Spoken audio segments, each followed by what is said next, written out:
अरे बाप इतना भूख लागल बा जोर से बाकी का बतलावे के। दुनिया दौरी भाड़ में जा।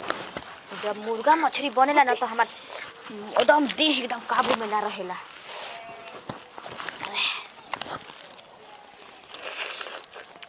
आहा कितना सुंदर बनल बा एकदम हो। पहले मुड़ा चूस लेवे दे ओकरा बाद कुछ करम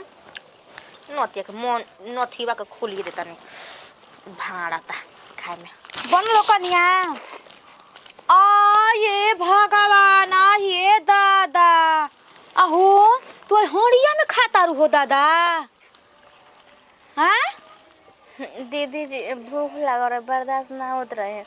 और तू कैसन बारू हो राक्षसी तरह तना भूख बर्दाश्त ना और मुर्गा मछरिया हो सब खत्म हो गए। आही दादा अब ना तब भइल रे का हो। बाप रे बाप रे काडे क दलु ए बच्चिया के 2.5-3 किलो मछरी तू अकेले बना के अकेले खा गइलू तबे न तार देह बनल बा हो। हाय ढोला के लेखा हैं दीदी जी देखी सब कोई कथा कन्या में हथगड़ गोरगल बिया हथगड़ गोरगल बिया। आई दादा हमनी के का जानी जा ली उतराइल रही मार की तारा लेखा नहीं खेलती बिया तारा लेखा नहीं खेलती बिया आइली ऐसन कि मैं 50 आदमी के खाना अकेले खा जाताई। अहो तार पेटा में अटा गइल उतना मछरिया अट गइल उतना मछरी। ये दादा रे बच्चिया जा जा ए बाची दीदी हम नहीं बॉडी मछली खा 4-5 किलो अकेले खा जात रहनी। हां ये खाइल नहीं से होत हमरा के बता इतनी में का होए जा तो हमरा कोनवो तो नहीं खे जाना। ए मम्मी जी कहां और या गनी रौरो। अरे का हो कोई के का दियाई हो हां कोई के बिलाई खा गई। बिलाई खा गइल हाथ में से बिलाई खा ले हो अपना तो अपना मन के भइल बड़ू बहेंगा मा हैं खाइम हटा जूठ काट खियावा तर हड़िया डरी आज लेनी जूठाले ना रहे ठार कर रख दी हलू अपने अरे वो खा ली अब ये तो चम्मच छोड़वा तनी रुक जा कहे दा बुढ़िया से कहे दा हो दे द ना। अब कहबे करबू तो जा कह द केकरा से कहबू एकदम भूख लागल त का करी हम बर्दाश्त ना होता हुए। बताओ हो कितना सुहर मछली बनल बाटे मन तो हमारा तो मानते ना रहुए। अभी कहा जब हमार खाए भी देखबू जा ना तब कहबू जा कि हाँ कनेवा कतना कतना खा ले। हम खाइल पियल घर के हनी ठीक नू हम ये टूटहा भंगड़ा घर के ना हनी कि जना के अन के निवाले अथी में भेटे नहीं खे। सुपर से भी ऊपर बन रहा है दादा बुझा जाके सब एक ही मुड़िया काच खींच के खा जे तने कनेउआ बनैलस त का कइलस कबे के बूढ़ा वो खिसिया तन कहतन का रे बेरा बीरबल के खिचड़ी बनी खाना ना बनी। हां हम खाए के बेरा नहीं बोल का जने का करेली सने कन के कहि न त जे मुर्गा मछली बनत है उतने सर से करा आगे जोड़ के आ सर से करा तन हाथ बटा के हां खाई सर से करा खाई आज मान ली कि बीरबल का खिचड़ी बनता कह दी बाबूजी के नु कि एक मुट्ठा बालू फा के सूत जाला पानी पी के आज खाना ना मिली बुझाइल ई काहे हो का हो मार उतराई रही पतोया आके बढ़िया से क देलस निमने। ई बताई 3 किलो मछली बनावलस अपना मनई अकेले मन कढ़ाई में बैठ के हड़िया खातिया पागलाइल का बाड़ू आर वो आदमी नहीं हो मेहरारू नहीं हो जानवर है ते एक कराई उतना 3 किलो मछली खा जाई। जाके देखी हम झूठ बोलतानी उहे देख के त मार हइसे से मुंह बनावत एक तसली के भात लेके बैठल बा एक कढ़ाई मछली के मैं खा गेल 2-3 गो पीस बचल बा उहो मार मुड़ा चूसत जाके देखी कोई ना घर के आइल बिया राक्षसे घर के का आइल बिया राक्षसी त कराहिए में आईथी में लेके बैठ जाती खाए खातिर झूठ बोलतानी हम मार तो तुराई रही कि तोरा लेखा नहीं खाई लिखा टिटिरी लेखा उतरले बानी पत्तो हाथी लेखा गांव भर देखी त कही कि एक मड़ावा के पत्तो बिया जाके देखी एक मड़ावा के पत्तो तू का रहू खात रह त तहरा ना देखे के चाहिए ओ जे रहे के ना चाहिए चुल्हिया बिरी कहां रहू कहां गई रहू। हम हाथ पकड़ ले बानी हम तो धो के मैं बना के दे देनी अपना लड़का के लगनी तेल मालिश करे घसे लगनी आ त जातन तो देखतनी ओतने बर में मैं बना के 1 घंटा में चट करती है बैठी के आहो का खोई न तो बुढ़ाऊ खिसिएबे न करी हन हम नहीं की जानती जाके रवा पूछी हमार तो हमारा नहीं के बुझाता आइल बाड़ू जा कैसन कुल जने आइल बाड़ू डरम बाजे बाड़ू जा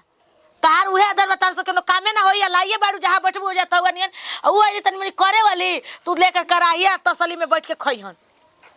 ए बार खिलवाड़ी के मारतन त पसर जली अबे उ हमरा के चिन्हत नहीं कि हम कैसन हनी उहे जानिए जन त हां सास मिलल भी एक पीस समझलू अभी सास के पाले नहीं की पड़ल कहा जी बताई खाए दुकर हो जाके मांग ले मौगी ना पेटा में निकारी तो जाके मांगबो करले मौगी हां का मौगी जाके देखिए 3 किलो मछली खा गई अकेले मार खाते जाके देखी झूठ बोलत नहीं बोलो र के को एथि ले को लहर ले उठलू लोग लहर उठाते मैंने कहले भी तबे न जाके देख आ जाके समझाओ न तो हम तो जान दूंगा कि काट दे हम बढ़िया ले माने सब मछली खा गेलू ई झूठ बोलतिया हो अरे हम बुझाता कि लइका हनी वो सब के खिलावत नहीं घुघुआ पलैया तारा की खाए हम मंगनी तो एगो को टंकी चालू बा अभी तो बाबूजी कहता ना घर में हम गामा करम ओकर अते पते नहीं के दुआर पर कबे ले बैठल बानी मांगत नहीं कबे दादी के मार गरिया तन कहते नहीं कर दादी के मन को त मुंगा दिए कर के ई का करत बुढ़िया खाना नहीं के देता होय नहीं के तोर पतो या तो सुकवारी देलबे ते काहे ना जोर के बनैले रे मार हमरा के गरियले बाड़ा तोरा ना जलाऊ ये करइए तो तोरा जलक नहीं जला तो जातन तेबर झोटा धकला सारा तनी जाते बनी यही खातिर जाता नहीं हो ए भौजी का जी सब खा के मछली है हम तो खुद दंग बनिए दादा के 2.5-3 किलो मछली कोना पेट में डलस सब समूचा एगो मरद रही त मरद एकदम एको पीस नहीं खे बचावले 2-3 पीस रहे आ तसली में के मोय भात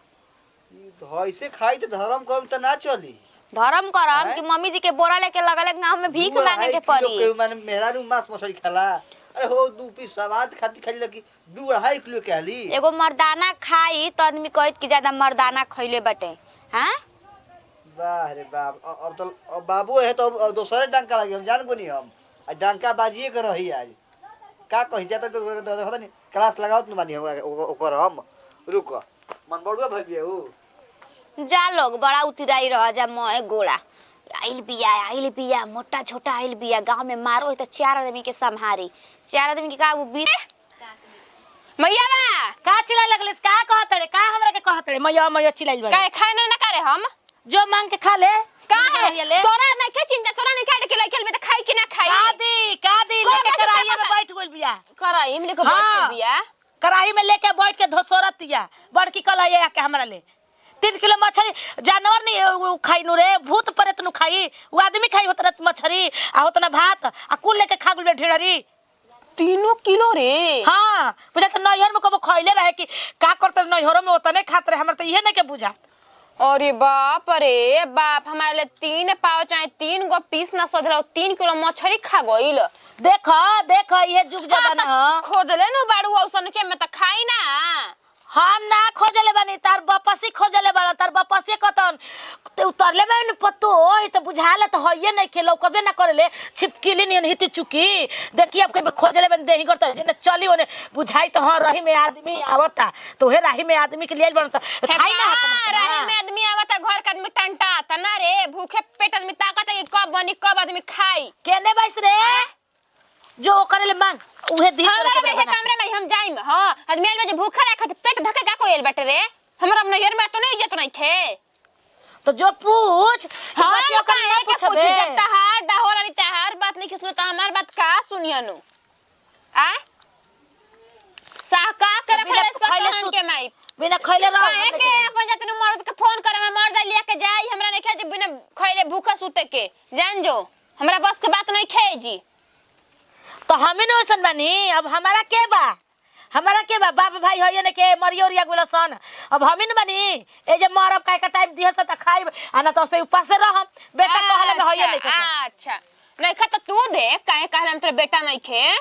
काहे पहले रहे कहला मैं कहला में नहीं खे बोले रे बस तू ही ना के तो हमारी बात मानी हूं तो जो ते ही बनल बड़े दादी तो जो कहत रहिसन हमारा काम नहीं खे बने के हां तो पहले करे के बिया नहीं रे कि मोट बिया तो नारी बुचिया ठीक बिया खाइल पेड़ घर के त खाए पिए दे अब 10 किलो मछली मंगाइए तब न घर में आटी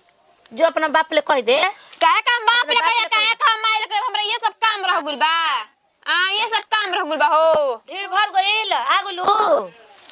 ए भौजी भौजी 5 किलो मछली बन गले बानी फिरू सही में एकदम तारे के बा खाए के बा खाली तारा खाते मंगनी हो ना मई ठीक का हो केवना ढेरा में खालू ठीक रहो तो नया नया आके तू जा। तेरे लाज शर्म ना लग रहा है? हाथ में कुल जूठे लग रहा है। ए रामा फुहरे काड़ू हो ना मम्मी जो भात सुख गए रे खात खाते ही चलते। तो ही रे रामा हो तो ही में छोड़ दे बाऊ आय काहे न इथी आई का कल कोठी लिए भाता सुख गुल बा तो ना उ हड़ा में हम धोले रही फूलल ना रे। अब फिर से धोम बढ़िया से मोल मोल के का हो ढीड़ भरल हो। आई हो राम ए राम त फुहर बा ए भौजी फुहर बा इनका सुख देते रही में छोड़ दी एकर के जे ले जरा त हम लोग ए दादा बड़ी फुअर अठ बड़ हो दादा। ए भौजी लैट्रिन का कितना धोत हुएन हो चुप रह सब तरह की का कलौ ए जरा हटाई दे किना रे आ ये भई त करम फूटल बा का कर फूटल बा तक हमरा चल रो खाते चटनी भात बना दे। आई हो राम के इनका हाथ से खाइए दादा के खाई कि अपने 3-4 किलो मछली खा लो मरद के अपना देता रू चटनी भात हैं। एकर माई ओहे से सिखैले होय त ई ना करी। एकर माई से अपने बना के ढीड़ फोड़ ले तोई आ मरद के ठगरा दे तोई ऐसे यो मोट बिया एकर माईओ मोट बिया एकर बाबू देखलू बुझल कहां के लकड़ी हड़न पतर कुछ खाई के पिए के ना के मिलल खाए के रहता तू कहती समय से हैं सब तो चली रहो खाते। हां चली हम 4 पीस रख 4 पीस रखले बानी। अरे माई रे माई ए भई तर घर बसवा के रख दे थोई एकर हाथ के फुहरी ही हम ए भौजी इनका घर पूरा बसवा के रख दे थोई बसवाइते होई करस नौटंकी हम ये जल घर छोड़ के जाके माई रे मैं तैयारी कर रे मत के बोले बिना खइले ना रहा जे तेरे बैग सरियावे लिया तू लुगा झुला देबू त सब चली हमनी के बना ली हल जे चोखा जाओ, का भात। हट हमर घर है पनीर बनल बहु जे ससुर जाके खाएब अरे बाप रे बाप हम फुहरी काट के ना छोड़